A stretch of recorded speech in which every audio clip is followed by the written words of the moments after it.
1 रुपए में तो एक आम नहीं मिलता। आपने 1 रुपए में अडानी को 1050 एकड़ जमीन और 10 लाख आम और लीची के पेड़ दे दिए। ये मातृभूमि की वंदना, ये आपकी मातृभूमि की वंदना है। आप मातृभूमि को बेचकर मातृभूमि की वंदना कर रहे हैं। ये मातृभूमि की, आज वंदे मातरम पे ही बात करूंगा सर। मातृभूमि की वंदना, मातृभूमि की वंदना हिंदुस्तान के एयरपोर्ट को बेच के नहीं हो सकती। मातृभूमि की वंदना रेल को बेचकर नहीं हो सकती, सेल को बेचकर नहीं हो सकती, समुद्री तटों को बेचकर नहीं हो सकती, कोयला और गैस को बेचकर नहीं हो सकती, हिंदुस्तान की जमीनों को बेचकर नहीं हो सकती। तुम लोग मातृभूमि को बेचने वाले लोग हो, तुम मातृभूमि की वंदना करने वाले लोग नहीं हो। आप भारत की सेना को 4 साल के अग्निवीर पे लेके आ गए, जो हिंदुस्तान की सीमा की सुरक्षा करने वाले हैं, जो वंदे मातरम का नारा लगाते हैं हमारे जवान, हमारे सैनिक, जो -50 डिग्री टेम्परेचर में सियाचिन में और +50 डिग्री टेम्परेचर में जैसलमेर में भारत की सीमाओं की रक्षा करते हैं, इस मातृभूमि की रक्षा करते हैं। उनके पीठ में छुरा मारने का काम आपने किया, उनकी नौकरी 4 साल की कर दी अग्निवीर की। आपको मातृभूमि से प्यार है, आप देशभक्ति की बात करेंगे, आप देशभक्ति की बात कर रहे हैं। अरे मैंने साइकिल चोर सुना था, लॉकेट चोर सुना था, स्कूटर चोर सुना था, मैंने सुना था तमाम तरह के चोर होते हैं। आप लोग तो वोट चोर निकल गए हिंदुस्तान के अंदर। वोट चोर, 3 करोड़ वोट, उत्तर प्रदेश में 3 करोड़ वोट की चोरी करने जा रहे हैं। कल की मीटिंग में पता चला 17.5% वोट उत्तर प्रदेश में काटे जाएंगे। आप ये कर रहे हैं, ऐसे लोकतंत्र को मजबूत करेंगे, ऐसे आप मातृभूमि की सेवा करेंगे, ऐसे आप मातृभूमि की वंदना करेंगे। मान्यवर, मैं आप लोगों से सिर्फ इतना कहना चाहता हूं मान्यवर, आपके माध्यम से, कि हमने फिल्मों में सीन देखी है, डाकू लोग आते हैं, जय भवानी जय भवानी जय भवानी कह के, और वो गांव का गांव लूट के चले जाते हैं। जय भवानी कह के गांव का गांव लूट के चले जाते हैं। हम इस देश के अंदर किसी भी सरकार को वंदे मातरम और भारत माता की जय लगाकर देश को लूटने की इजाजत नहीं देंगे। वंदे मातरम लगाएंगे, भारत माता की जय लगाएंगे, जय हिंद भी कहेंगे, राष्ट्रगान भी कहेंगे, वंदे मातरम भी गाएंगे, लेकिन देश के साथ गद्दारी और धोखेबाजी नहीं करने देंगे, आपको नहीं करने देंगे। ये देशभक्ति के नारे हैं, ये देशभक्ति के नारे हैं। आप बेरोजगारी पे बात नहीं करना चाहते, महंगाई पे बात नहीं करना चाहते, दलितों का मंदिर में प्रवेश वर्जित है, कहीं उनको रोका जा रहा है, उस पर बात नहीं करना चाहते, पिछड़ों का शोषण हो रहा है, उस पर बात नहीं करना चाहते। आपने मातृभूमि की सेवा यह की है कि आज हिंदुस्तान के ऊपर 200 लाख करोड़ रुपए का कर्जा है, 200 लाख करोड़ रुपए का कर्जा। आपने हिंदुस्तान को आज इस स्तर पे पहुंचाने का काम किया है। और दूसरी बात मैं पूछना चाहता हूं आपके माध्यम से मान्यवर, इस देश में मजदूर भी हैं, किसान भी हैं, आदिवासी भी हैं, दलित भी हैं, पिछड़े भी हैं, सवर्ण भी हैं, सब में अनपढ़ है, सब में भारी संख्या है जो पढ़े लिखे नहीं है, जिनको संस्कृत का ज्ञान नहीं है, जो नहीं पढ़ सकते वंदे मातरम। तो आप उनको कह रहे हैं कि वो देशभक्त नहीं है।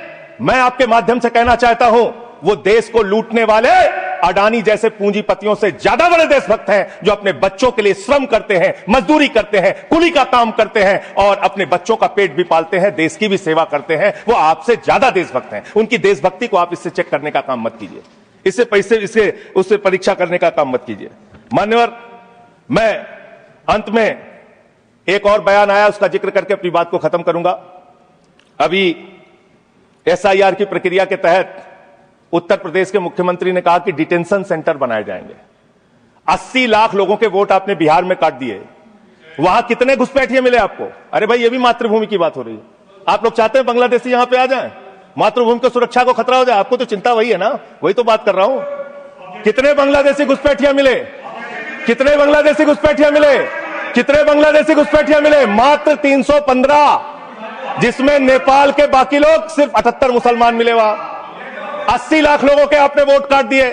अब आप कह रहे हैं उनको डिटेंशन सेंटर में रखेंगे, उनको डिटेंशन सेंटर में आप रखेंगे जो हिंदू हैं, जिनके जो पूर्व IAS हैं। आप इस देश का सिर्फ माहौल बिगाड़ना चाहते हैं। आप इस देश को सिर्फ नकली नारों के पीछे सिर्फ आप अपने आप को छिपाना चाहते हैं। वंदे मातरम देशभक्ति का नारा है, भारत माता की जय देशभक्ति का। हां, दिल्ली में तो काटोगे ही आप, ठीक ही कह रहे हो, पहले से ही नियत बता दिया। दिल्ली की हालत तो कर दी आपने। अरे इसमें क्या लिखा हुआ है?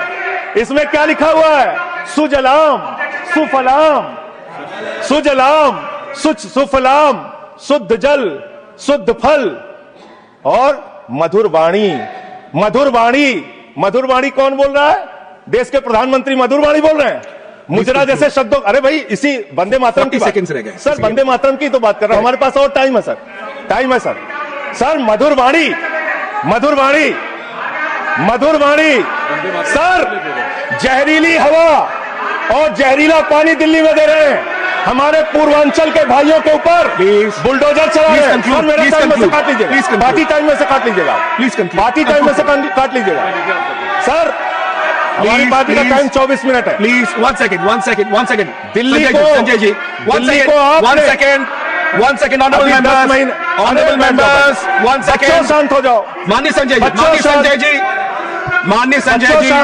कंक्लूड करिए, आपका समय खत्म हो रहा है। सर 24 मिनट मेरा टाइम है, प्लीज। मैं अपने माननीय Neeraj ji please he is concluding, please conclude 10 second sir, please conclude, आपका समय समाप्त हो गया। सर मेरी पार्टी का समय 24 मिनट है, ठीक है, मेरी पार्टी का समय 24 मिनट है। और कोई स्पीकर नहीं है आपके? स्पीकर एक और है, उनमें से आप काट लीजिएगा समय, मैं कह रहा हूं ना। हाँ, ये हमारा अधिकार है, पार्टी का अधिकार है।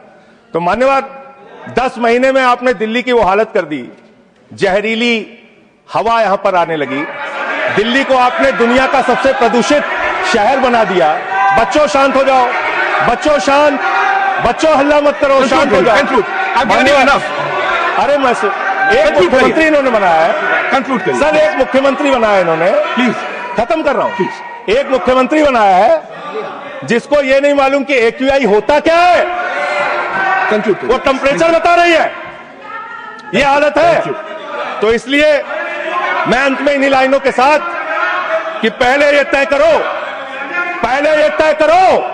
कि वफादार कौन है। ये वक्त तय करेगा कि गद्दार कौन है, ये वक्त तय करेगा कि गद्दार कौन है। पहले ये तय करो कि वफादार कौन है, ये वक्त तय करेगा कि गद्दार कौन है।